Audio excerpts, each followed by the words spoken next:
In the United States, it costs just under $10 to view a movie.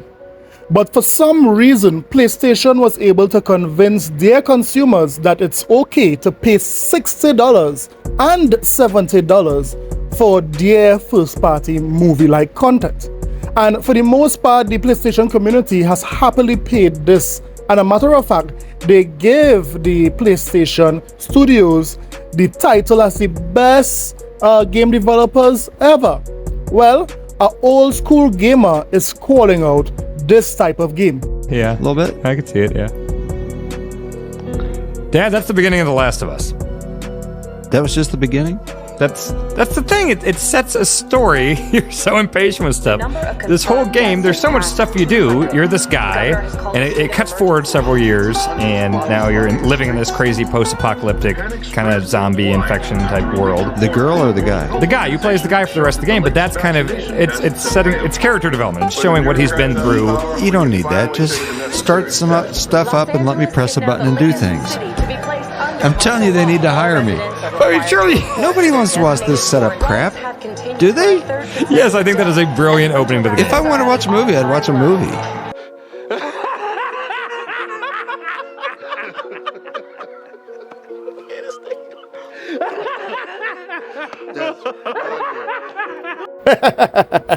And this is the difference here, guys. We are seeing very clear that this older gamer who has no bias when it comes to Xbox or PlayStation, right off the bat is able to say that, here what, this game is a movie. And this is what we have been saying for years. These guys have been paying a lot of money for an interactive movie. And this is the difference between Xbox fans and those ponies, is because, you see, Xbox fans don't play movies, we play games. And when we do feel like playing our interactive movie like Hellblade 2, we don't pay full price for it. We pay only $50 or we get it on Game Pass. And as the debate still rages on concerning 30 FPS versus 60 FPS in 2024, I recall no one saying anything when the guys there at Digital Foundry said that Final Fantasy that was built for the PlayStation 5 prioritized 30 FPS over 60 FPS. Why did no one say anything about that? So my feeling is that this doesn't necessarily represent a trend, although we are seeing more 30 frames per second, but I think this is a demonstration of why determining your target frame rate early in development is absolutely critical. And this is completely my hypothesis, but I suspect that they were building this game with 30 frames per second in mind from the beginning, and then went back to try to add in this performance mode later in development. And from speaking with many developers that have focused on frame rate, this feels like the pathway to ruin. Unless you have a tremendous amount of overhead, it's extremely difficult to solve this problem, right? Because all the art and different things about the way the game is built aren't necessarily going to be compatible with that performance target. And I think that's exactly what's happened here. And it's pretty clear that they are struggling to get where they would like on this. And I think, yeah, we probably will see this more often, but I think as long as developers are aiming for 60 frames per second from the beginning, I think it's still very feasible that we'll see good quality performance modes in games, right? Right, okay. Tom, thoughts on this one? I think it works for VR displays sometimes if it sneaks in that top window, but not always. Yeah. It's not. Well, it doesn't work for this, clearly. Not for this, no. Actually, it's a shame. It's worth mentioning that if this game had been available on the Xbox, this wouldn't have been an issue. I beg your pardon. I beg your pardon. Because that supports the wider VRR window with low frame rate compensation. And this is exactly what I said, right? So 60 frames per second will no doubt make a game run smoother, and it will be the preferred, FPS for most gamers. But 60 frames per second does not determine whether a game be good. And as a matter of fact, all the Game of the Year, the nominees or those who won Game of the Year, never did the 60 FPS make them win that Game of the Year. Let's be real.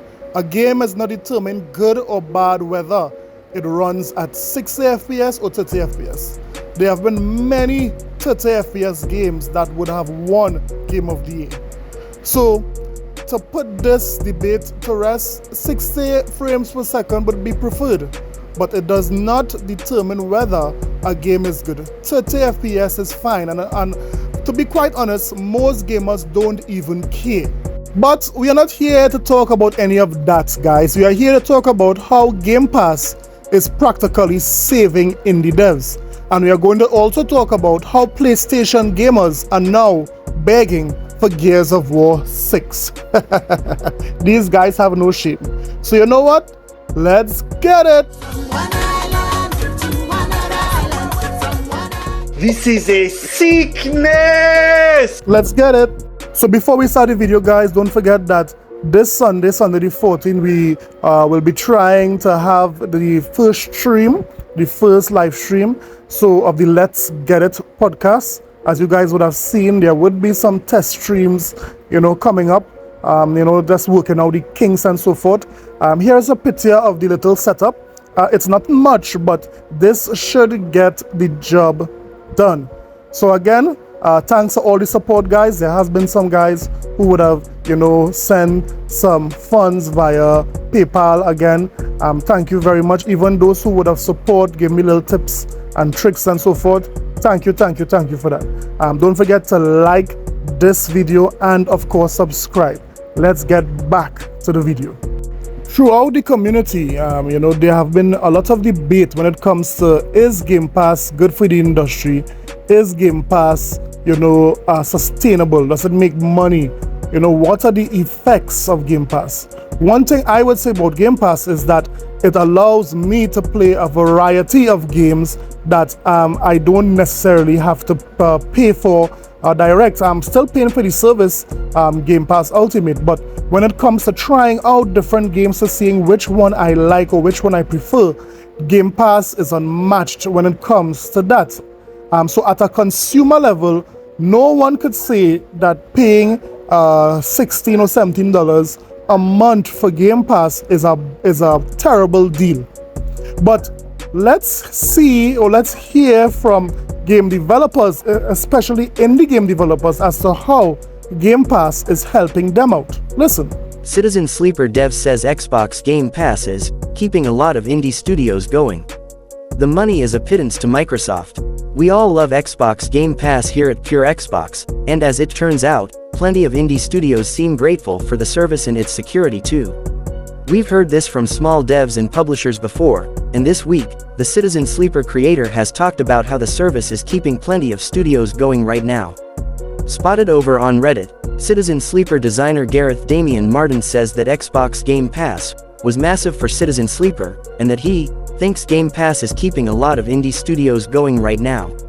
This chat about the service originates from Edge magazine, and we'll drop the full snippet down below. As you can see, Martin claims that while the money may be a small amount for Xbox owner Microsoft, to them it means we can make another video game. In this particular case, Citizen Sleeper 2 is now well into development with Martin at the helm. This scenario doesn't always seem to be the case though. Casey Yano, co-founder of Slay the Spire studio Mega Crit Games, and Darkest Dungeon director Chris Barassa, recently claimed that deals with the likes of Xbox Game Pass and Epic Games Store seem to be getting smaller, although Yano later clarified that the comments were aimed more at Epic than Microsoft. So there you have it. We have indie developers saying that he knows for certain that Xbox Game Pass, the deals that are made via Xbox Game Pass, is keeping a lot of indie devs, alive, especially now as the gaming industry is on a downturn. There's a lot of percentages on the decline when it comes to the gaming industry. So we cannot discredit what these indie developers say because we know that they are a major pillar in the gaming industry. Indie developers are there to bring new, fresh ideas, to bring new, fresh mechanics that the mainstream gaming industry adapts. In addition to that, we see that they innovate. For example, whether it be Palworld or whether it be other indie devs, we are seeing that, you know, the indie devs are really a major pillar in the gaming industry, and we need the indie developers. So this is good news here, helping us to see that Microsoft Game Pass, although there are many debates saying that Game Pass is bad for the industry, we know that it is good for consumers because we get games on a budget. In addition to that, we know that it is also good for the indie developers. So let me hear what you think about this game developer. The developer of Wake Up Citizen is saying that because of Microsoft and Game Pass, they can make a sequel to their game. Let me know what you think about it in the comment sections below. Could you guys recall the PlayStation fan base is saying that Xbox have no games? Could you guys recall that PlayStation fans saying that Xbox have no games for the streets? All they are doing or having is Zoo Tycoon and Lucky Tales. Remember that? They keep saying that Xbox have no good games. So we went from that to now. Some in the PlayStation community is saying, you know, this is what Microsoft could do to bring their games over to PlayStation. Now all of a sudden we have games to bring to the PlayStation. Let's listen to Jimmy Neutron himself, Reforge Gaming, and let's see what he's saying concerning Gears of War 6. I have for Gear 6. Will this be a multi-plat release? If they're just 1 year into development, I don't really see a reason to lock this to Xbox and PC. By the time it releases, multi-plat Xbox Studio games, that'll be pretty normal, I would think. But that makes for a brand new question. I have never met a fan base as thirsty as PlayStation gamers. Wow!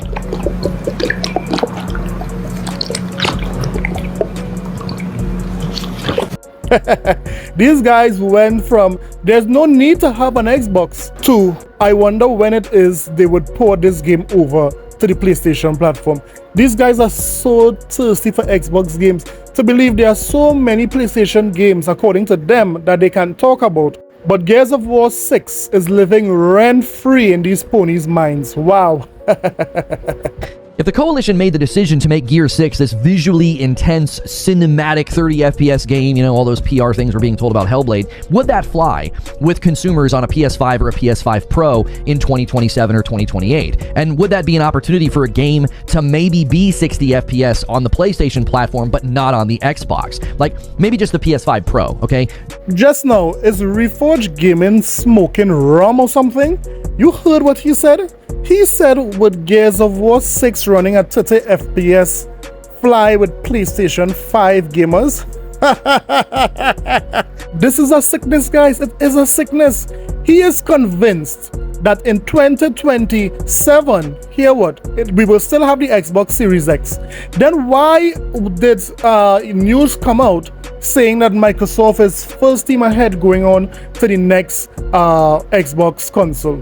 Right? And then after Cerebon, we know Cerebon said that it will be the most technological leap when it comes to any console and any generation. This guy is crazy. He is convinced that, hear what?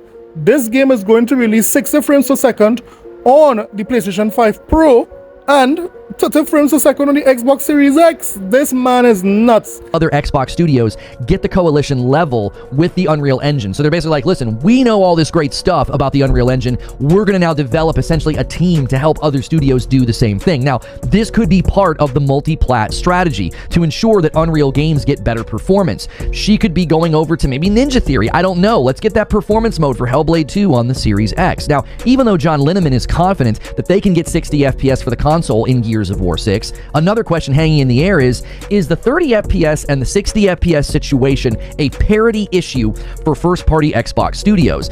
Every Xbox first-party game has launched either 30 FPS on both or 60 FPS on both, and when the 60 FPS update came to Redfall, it came to both consoles. So let's say that John Lineman is correct and Gear 6 gets a great performance mode, but what if it only works on the Series X? Would Xbox allow that? What if it only works on the Series X and the PS5 and the PS5 Pro? What about the PS? So just recently, we would have heard a rumor that Microsoft formed a new studio with this lady here, Kate Renner, who specializes in Unreal Engine 5 and so forth. She's so good that they made a new studio with her so that they could have helped Xbox developers, get the best out of Unreal Engine 5. What Reforge is saying here is that Here what Microsoft started this new studio with the coalition, this lead in the coalition, to go and help other platforms. So Microsoft have so many studios. Do you think Microsoft would start a new company to go and help run games on other platforms compared to their own studios and their own IP? Reforge, you are now going into the world record of the craziest, delusional, ravagerous pony I've ever seen. And concerning the discussion about parity when it comes to Xbox Series X and S, we all know that if it is you buy the X compared to the S, you will get higher FPS, higher frames when it comes to most games. Persons who would have bought the Xbox Series S does not expect to get the exact same frames and resolution with the Xbox Series X console. Everyone know that. So it doesn't matter, you know, if it is the game runs at 60 FPS for the Xbox Series X compared to 30 FPS for the Xbox Series S, because this has already been discussed into detail. That here what, when it is we are talking about parity, we mean the same content. We are not talking about FPS and parity in the absolute sense. So there you have it. The PlayStation fan base is continuing to beg for Xbox games. It has started with Starfield, now it's going on to Gears of War 6. They are hearing so much hype news around Gears of War 6 is the most graphical looking game, even better than Hellblade 2, some persons are saying. So because of that, they are now on the begging spree for this game. But we know that they will get... You get nothing! You lose! Good day, sir! Yes, they will get nothing or until maybe a year or two and paying full price for this game. Why we'll be eating it on Game Pass. So let me hear what you guys think about everything that was said today, guys. Let me know what you thought about whether it be the PlayStation gamers begging for this game, or whether it be that Sony gamers love to play movie-like games, or it could be Xbox saving the indie devs. Let me know what you thought about all of that. Don't forget to like and subscribe, guys.